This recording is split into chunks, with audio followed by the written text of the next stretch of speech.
Hello there, friends and neighbors. Thanks for coming back to my channel. This is me, Stella Hendricks, and today we're going to talk about one of my favorite characters from the Old West. She is most commonly known as Baby Doe, which is one of the best nicknames I ever heard. We're going to be reading an article about her from the June 1966 issue of The West. True stories of the Old West. I do love all these true stories. I also love that this magazine cost 35 cents back in the day. I paid significantly more. Alright. So, here we go. Pictures first. Colorado remembers Baby Doe. And I always remember to say Colorado because when I've met people from there and I've asked them, is it Colorado or Colorado? They tell me it's Colorado. And since I was born and raised in Nevada, that everyone says wrong, everyone says Nevada. I try to be culturally sensitive to people of different backgrounds. Okay. Folks believed she married Mr. Tabor for his money, but they were in for a big surprise. Although she died penniless in a dilapidated shack at the old Matchless Mine in Leadville, Colorado, with her legs wrapped in burlap, the newspapers spread the news of her demise all over the world. Once she had been one of the wealthiest, most beautiful and famous women in the United States, for she was Baby Doe Tabor, known as the Silver Queen, who had been both the mistress and the wife of multi-millionaire H.A.W. Tabor of Leadville and Denver. 75 when she died, she had lived in the old mine and been poverty-stricken as a recluse for over 30 years. The woman who became known as Baby Doe in Colorado was, before her marriage to Harvey Doe, Elizabeth Bondule McCourt of Oshkosh, Wisconsin. While still in her teens, she married Harvey and moved with him to Central City, Colorado, where his father had commissioned him to look after mining properties. Baby Doe, known for her beauty, entertained dreams of striking it rich in Colorado. But her dreams faded when Harvey proved himself a weakling and a failure. After exhausting the money his father had given him to improve the properties, he was forced to take a job as a mucker in the mines to earn his living. Baby Doe often went hungry. She was always lonely. While she and Harvey were living in dire poverty, Baby Doe became pregnant. Even that did not help the marriage situation. What? A pregnancy didn't help a failing marriage? She and Harvey quarreled and grew farther apart each day. But Baby Doe was so very beautiful that she attracted male attention wherever she went. The miners of Central City spoke of her affectionately, calling her Baby Doe. She liked to go into the clothing stores of Central City and admire the finery that she could not afford.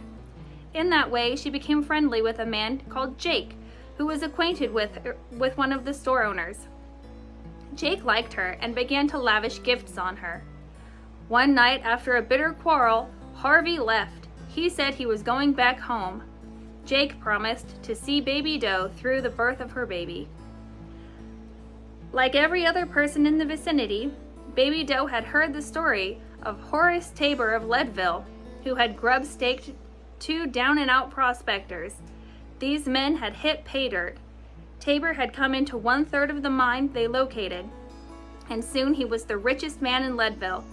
He opened many of the buildings in the town, including the Tabor Opera House and the hotel. When Baby Doe's child was stillborn, she divorced Harvey. Then she moved to Leadville at Jake's suggestion. By then, he was hinting at marriage. One night, when Jake was gambling, Baby Doe went to the old Saddle Rock Cafe to have an oyster supper. Soon after she entered the restaurant, Horace Tabor and his theater manager, William Bush, came in and sat down at a nearby table.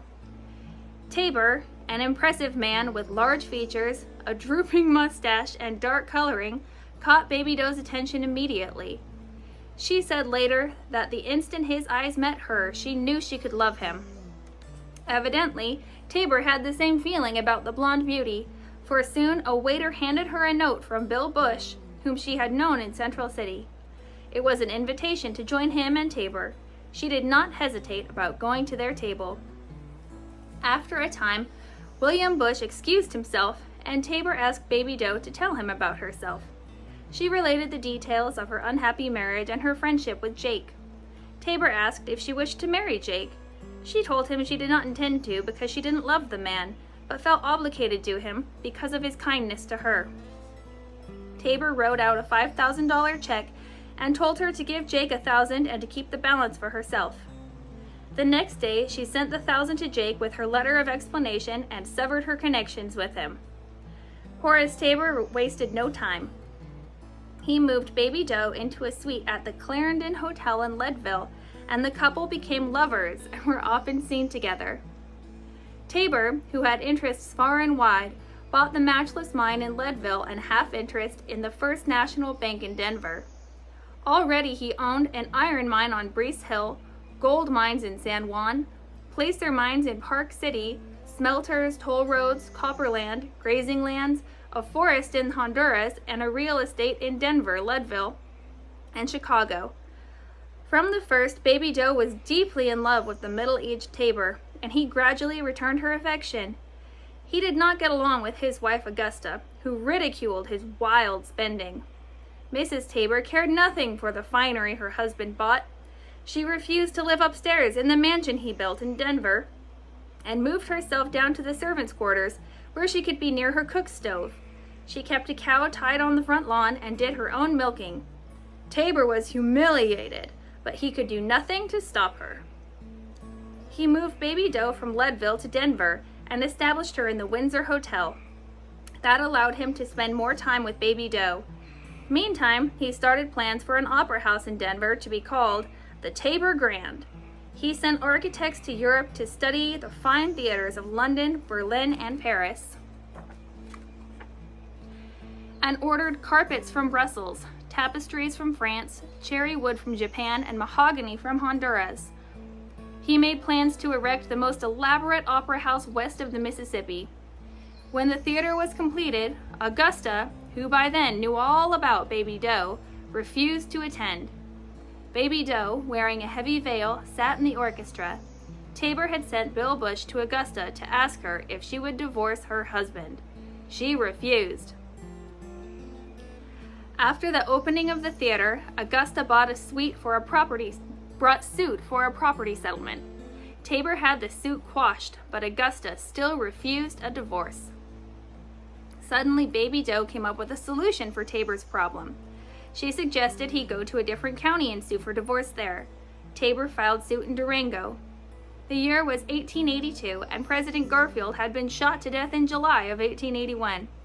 Chester A. Arthur was president. He appointed Senator Henry Teller to a cabinet position, leaving vacant a Colorado seat. Governor Pitkin of that state was appointed by a man of George Kilcott to fill the spot until after the legislature should meet in January the next year. At the time, it would elect 2 senators, one for a 6-year term and the other to be the 30 days remaining of Teller's term. Tabor wanted the 6-year term so badly, and it was the opinion of all his friends that he would be appointed because he was very popular in Colorado. In the summer of 1882, Tabor obtained his divorce in Durango, and in the fall of that year, he and Baby Doe took separate trains to St. Louis, met there, and were married by a justice of the peace. Came January 1883, and Tabor had high hopes of becoming a United States Senator.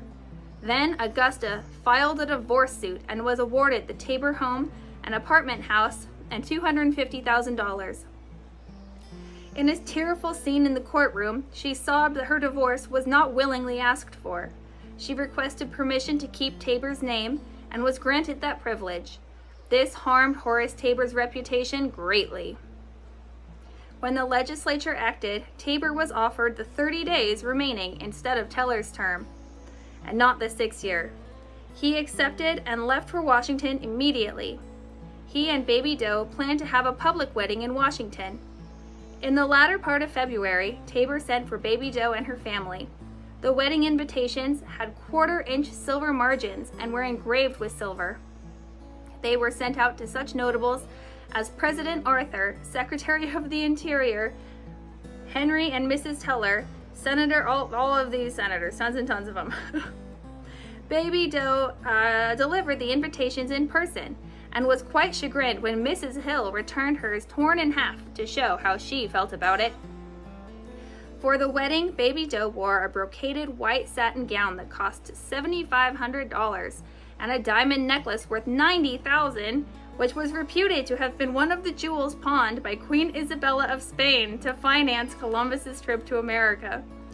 Her arms cradled a huge bouquet of roses. All the gentlemen who had received invitations, including President Arthur, were on hand for the affair, but their wives were conspicuously absent. The ceremony was performed by the Reverend P.L. Chappell of St. Matthew's. President Arthur congratulated Baby Doe and told her he had never laid eyes on a more beautiful bride. The wedding party was held in the Willard Hotel parlors. The table centerpiece was 6 feet high, and the entire room was decorated with a profusion of expensive flowers. The next day, Father Chappell returned the $200 wedding fee Tabor had given him and made a public announcement that he had not known when he performed the ceremony that both Tabor and Baby Doe were divorced. The papers gave the affair headlines, and all of Washington was seething with gossip. The next day, the papers printed the news that Baby Doe and Tabor had been secretly married in St. Louis a full 3 months before Augusta's divorce. They gave Baby Doe a new name, the Silver Queen. Back in Denver, Tabor purchased a fine home on Capitol Hill for his bride and bought 3 carriages and 6 fine horses. Baby Doe wore costumes to match the carriages when she rode about in Denver. And soon after the Tabor's return, Civil War hero William Tecumseh Sherman, visited Leadville. The Tabors entertained him with supper and a trip to the Tabor Opera House. He was much impressed by Baby Doe's beauty. Baby Doe expected Denver society to accept her, but she was sadly disappointed.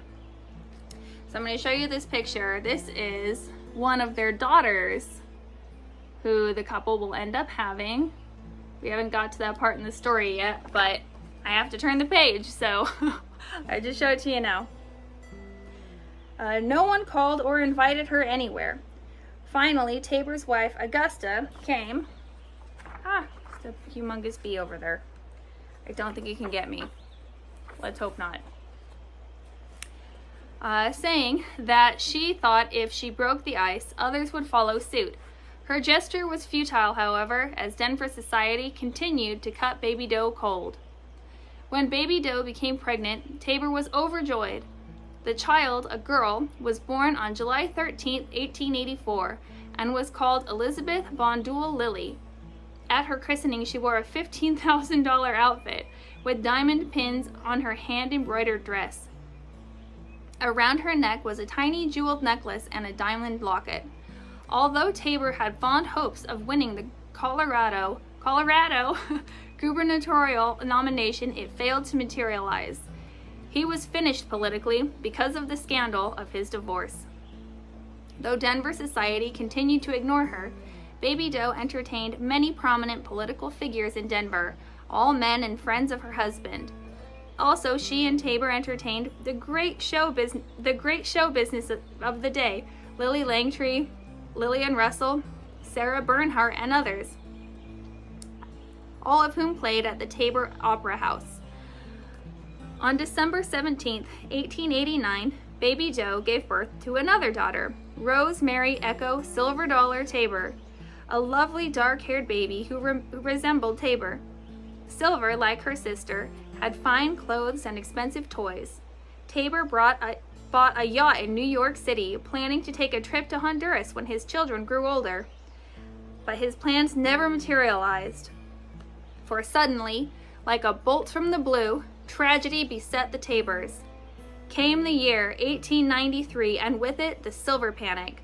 President Cleveland signed the Sherman Silver Purchase Act, repeal bill and the demonetization of silver followed.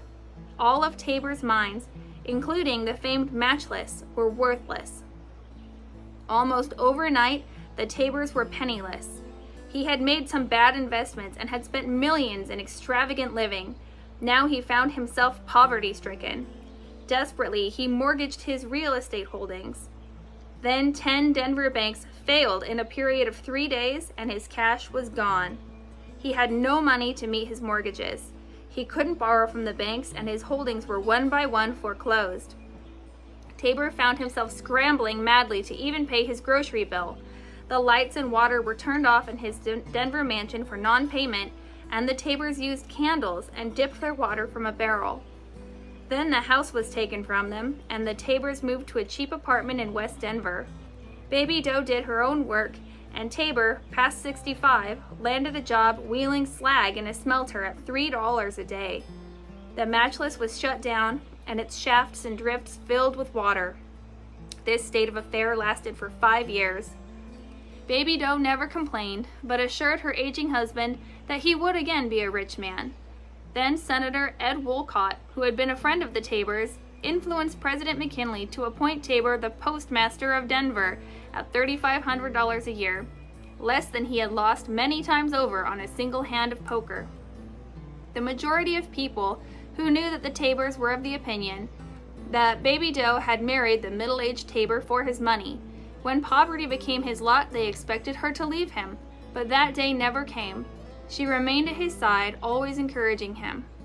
In 1899, Tabor was stricken with appendicitis. Baby Doe nursed him for 7 days.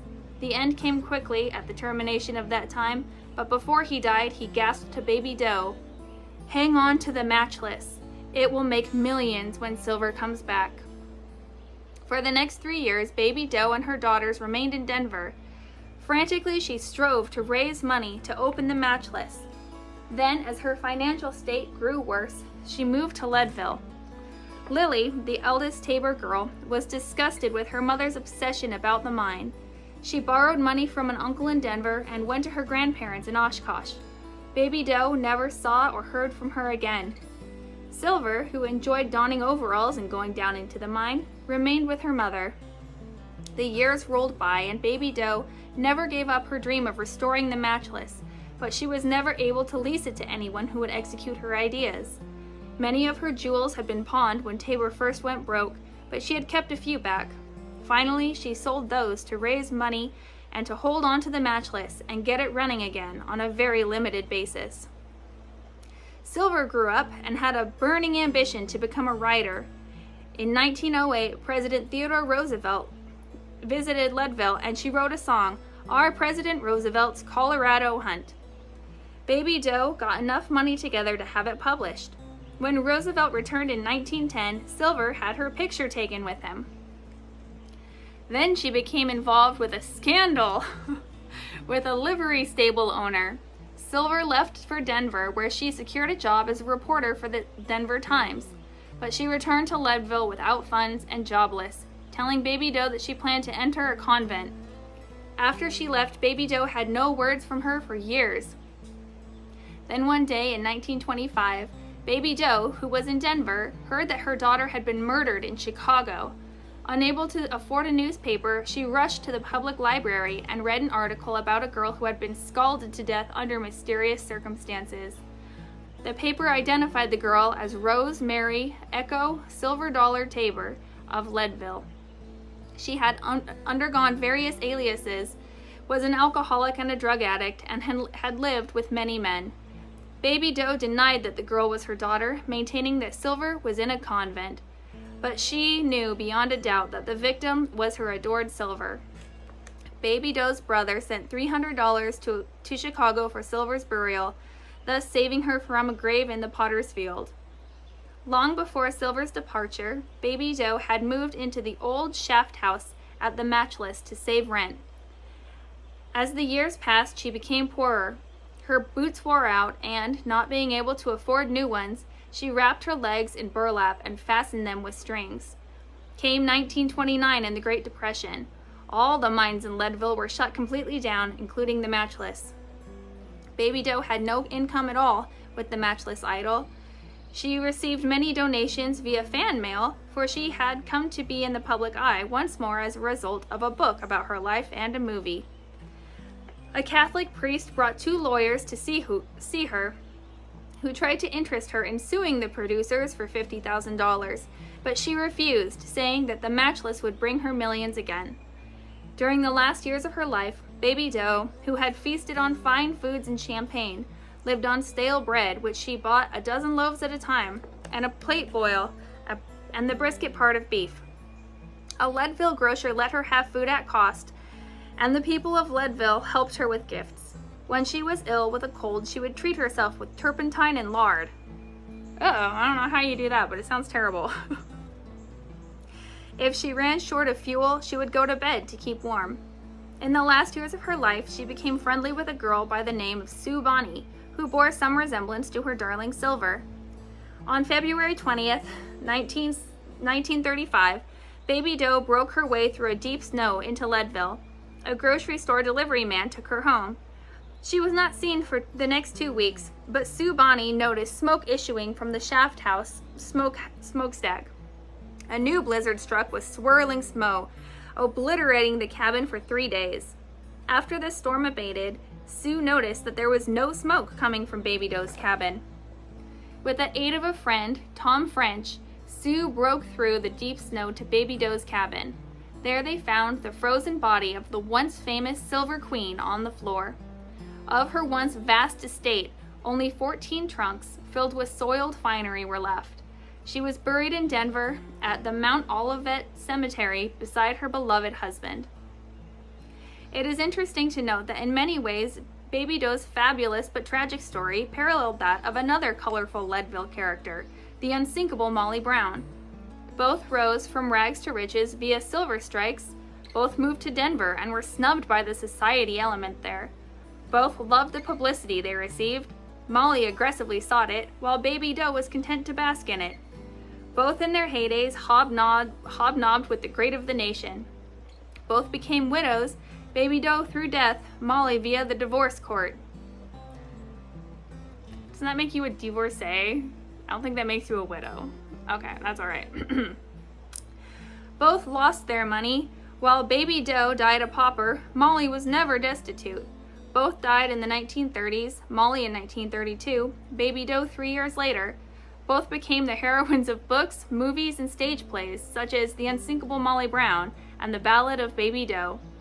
While they both had their share of faults, both had many redeeming virtues also.